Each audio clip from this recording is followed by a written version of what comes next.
When I started my job and I found out that there were some facade engineers who were abseilers as well, I thought, whoa, that's a pretty cool way to, I guess, get away from my desk. Actually, crunching numbers and doing calculations is a pretty small part of my job.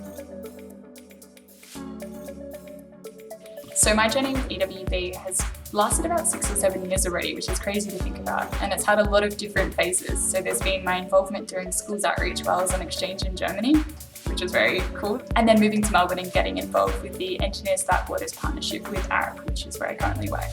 I would say one of the biggest things that my time with Engineers Without Borders has taught me, which is really applicable today, is about looking at things from a different perspective. We shouldn't just be designing things for other people, we should be really engaging with stakeholders and finding out what works for them.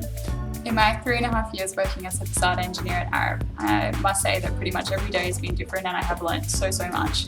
I think one of the coolest things that I do as a facade engineer is that I do abseiling inspections of existing buildings. When I started my job and I found out that there were some facade engineers who were abseilers as well, I thought, whoa, that's a pretty cool way to, I guess, get away from my desk. Actually, crunching numbers and doing calculations is a pretty small part of my job. And so nowadays, about once a month, once every couple of months, I spend a few days inspecting an existing building. And so we tie our ropes off at the top of the building and then we jump over the side of the building and let ourselves down slowly. I use my phone to take pictures of any defects that I find and then spend a couple of days in the office afterwards writing up a report about what we've seen, possible causes for those issues, and then also making recommendations for how they be remediated. When I decided that I wanted to go for a role in facade engineering, I didn't know a whole lot about what it was. I guess the best way to describe it is it's quite a fusion between architecture and engineering. You're doing a lot of design and drawing. I spend a lot of my day drawing details at like 1:2 and 1:5 scale, so getting into the real nitty-gritty.